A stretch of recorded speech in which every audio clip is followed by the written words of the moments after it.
అవినీతి బీఆర్ఎస్ తో పొత్తు పెట్టుకోవడం నచ్చలేకనే పార్టీకి రిజైన్ చేసినట్లు చెప్పారు బీఎస్పీ అధికార ప్రతినిధి వెంకటేష్ చౌహాన్. తొలుత ఆర్ఎస్ ప్రవీణ్ విధానాలు నచ్చి ఆయన వెంట నడిచామన్న చౌహాన్ బహుజన సమాజం న్యాయం కోసం కష్టాలను ఓర్చుకున్నామన్నారు.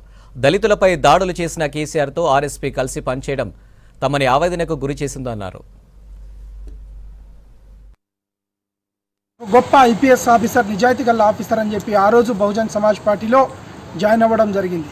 బహుజన్ సమాజ్ పార్టీలో దేవరకొండ నియోజకవర్గ ఇన్ఛార్జిగా, రాష్ట్ర కార్యదర్శిగా, రాష్ట్ర అధికార ప్రతినిధిగా, రాష్ట్ర కోఆర్డినేటర్గా పనిచేయడం జరిగింది. ఎమ్మెల్యేగా కూడా పోటీ చేయడం జరిగింది.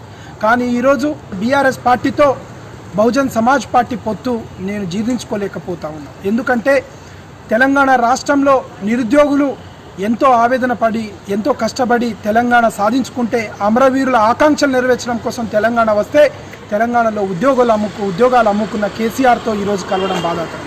ఎందుకంటున్నా అంటే ఈరోజు తెలంగాణ సమాజానికి హాని చేసిందే ఇవాళ కేసీఆర్ కుటుంబం. కేసీఆర్ రావడం వల్ల తెలంగాణ సమాజం యావత్తు అన్నీ ఇవాళ భ్రష్టు పట్టిపోయినాయి. తెలంగాణ ప్రజల జీవితాలు అల్లకల్లోలమైనాయి. అటువంటి పరిస్థితుల్లో తెలంగాణ ప్రజలు ఇవాళ కేసీఆర్కు బుద్ధి చెప్పిర్రు. కేసీఆర్కు ఇవాళ మట్టి గర్పించి ఏమీ లేకుండా ఇవాళ తట్టబుట్ట సర్దుకొని పోయే టైంలో ఇవాళ బహుజన్ సమాజ్ పార్టీ పొత్తు పెట్టుకోవడం బాధాకరం.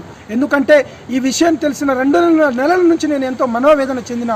కానీ ఈరోజు బహుజన్ సమాజ్ పార్టీ ప్రాథమిక సభ్యత్వానికి నేను రాజీనామా చేస్తూ రాష్ట్ర అధ్యక్షులు డాక్టర్ ఆర్ఎస్ ప్రవీణ్ కుమార్ గారికి ఈ లెటర్ని పంపిస్తున్నాను.